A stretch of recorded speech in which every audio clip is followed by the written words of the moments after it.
Taoiseach, the rollout and launch of the NDP has been by far the most expensive and extensive ever by a government.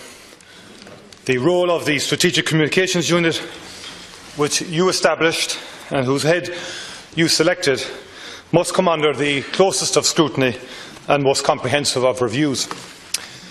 Because the SCU-directed campaign, in my view, either advertently or inadvertently, has politicised elements of the civil service, whether we like it or whether we care to admit it or not.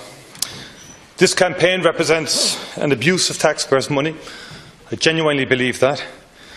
Government advertisements or funding of the media should, in my view, be at arm's length and not used for party political or party electoral objectives. The Civil Service Code in this regard, in my view, as a result of this campaign, has been breached. If you read the Longford Leader, the Limerick Leader, the Roscommon Herald, for example, you will see so-called advertisements masquerading as news articles with Fine Gael candidates prominent in those ads.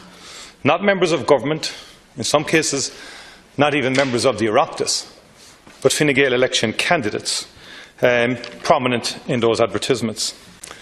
The Sunday World double-page spread features Senator Gabriel McFadden with a large emphasis on Athlone. Boxer gets in, but not to the same degree. And again, it's a clear electoral pitch by any yardstick, and if you look at it. And this is meant to be an ad informing the public about information around the actual the National Planning Framework or the National Development Plan itself. In essence, it's using taxpayers' money to advance and promote Fine Gael election candidates.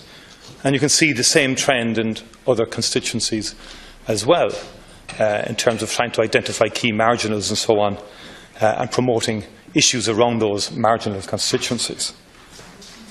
We have an independent media, thanks be to God, which is essential to the health of our democracy, and speaking truth to power is an essential prerequisite for that.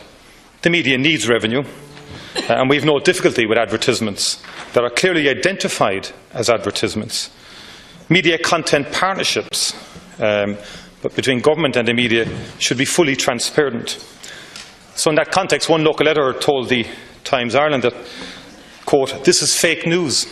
Newspapers are struggling, and the government know that, so they've got us by then." Not going to finish for parliamentary decency.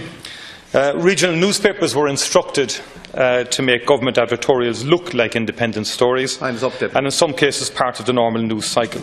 So, Taoiseach, some basic questions. Last week you were asked what was the estimate for the cost of this particular campaign.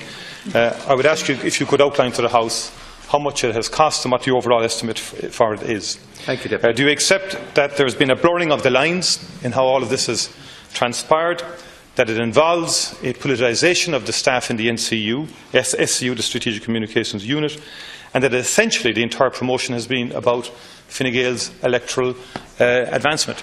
Taoiseach.